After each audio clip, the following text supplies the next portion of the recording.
Let us begin with a very terse description. Cultural Marxism is a broad term which refers to the advocacy and application of critical theory, and more generally to the cultural, political, and academic influence of certain elements within the contemporary left. The roots of cultural Marxism are to be found in what is commonly known as the Frankfurt School. The term arose informally to describe the thinkers affiliated or merely associated with the Frankfurt Institute for Social Research at the Goethe University in Frankfurt, Germany during the interwar period. Critical of both capitalism and Soviet socialism, they sought to address the perceived shortcomings of classical Marxism in the pursuit of societal change. Their work came to be referred to as critical theory. Defining or categorizing critical theory is exceptionally difficult, for it pertains to a broad, almost disparate set of ideas, individuals, and approaches. The underlying and enduring aspect of critical theory, common to all its offshoots, nonetheless, is the creation of interdisciplinary theories that might serve as instruments of social transformation. During the 1960s, the Frankfurt School critical theory gained traction with some segments of the left-wing and leftist thought in both Europe and North America. Today, its influence is felt throughout Western academia, dominating the social sciences and humanities. Gender studies and whiteness studies being two such examples. One of the most influential critical theorists and an original member of the Frankfurt School was Herbert Marcuse. A cursory glance at any paragraph written by Marcuse will set alarm bells ringing for anyone even remotely familiar with the current culture of intolerance on college and university campuses.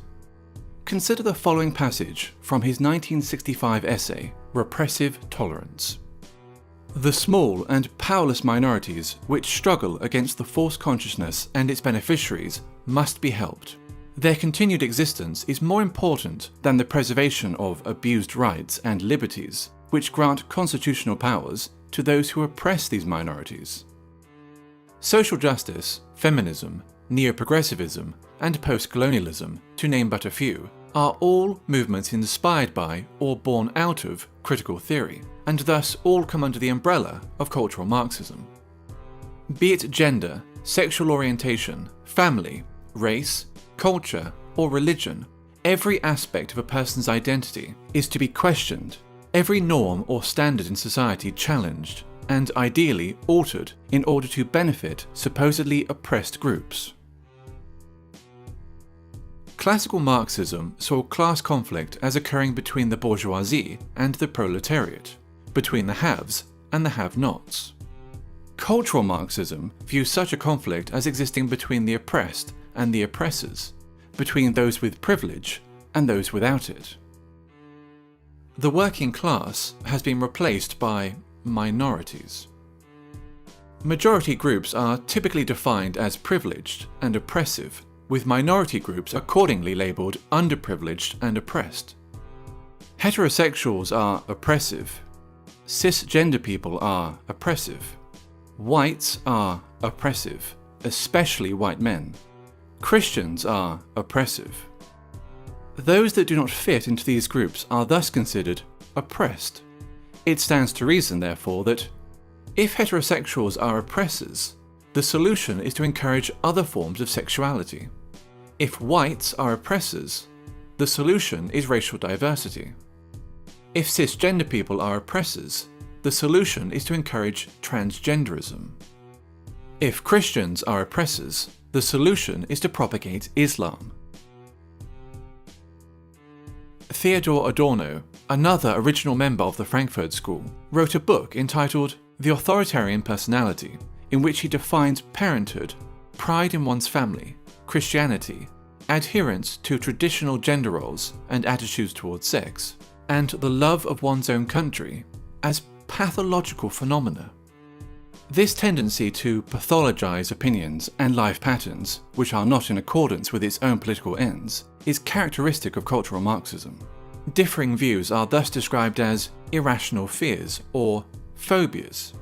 For example, a person who feels uncomfortable living as a minority in an area dominated by Muslim migrants may be decried as an Islamophobe, since wishing to live amongst those culturally and ethnically similar to oneself is considered sick and phobic. When Pakistani Muslims living in Britain, by contrast, show in-group preference, converting entire sections of a town or city into a mini Pakistan, there is no sickness, no phobia, only multiculturalism. 20 years ago, there were no Pakis here, no one was doing nothing. But now, the Pakis are with a stamp, man, trust, you know what I mean? Now, think 20 years ahead, boy, fuck knows, man, this is gonna be Pakistan. Or England, it's gonna be Pakistan, man. They're all fucking shipping over. A popular and propagandist manifestation of cultural Marxism is political correctness, in which media channels and social scientists make it a mandatory exercise to do the following. Question common language. Illegal immigrants, for example, are to be referred to as undocumented migrants, while ethnic discrimination is referred to as affirmative action. Their ambition to define and redefine words can be seen as a means of controlling the discourse and altering cultural norms. Racism and sexism have been redefined as a product of prejudice plus power, which leads to such ridiculous statements as, "There's no such thing as sexism against men," and "I, an ethnic minority woman, cannot be racist or sexist towards white men." Maintain an unwaveringly favourable view of groups which are marked as being oppressed. Islam is a religion of peace. Black Lives Matter is a peaceful, legitimate protest movement. Feminism is only about equality, and so forth. No deviation from the aforementioned narrative will be entertained, ever, nor will criticism.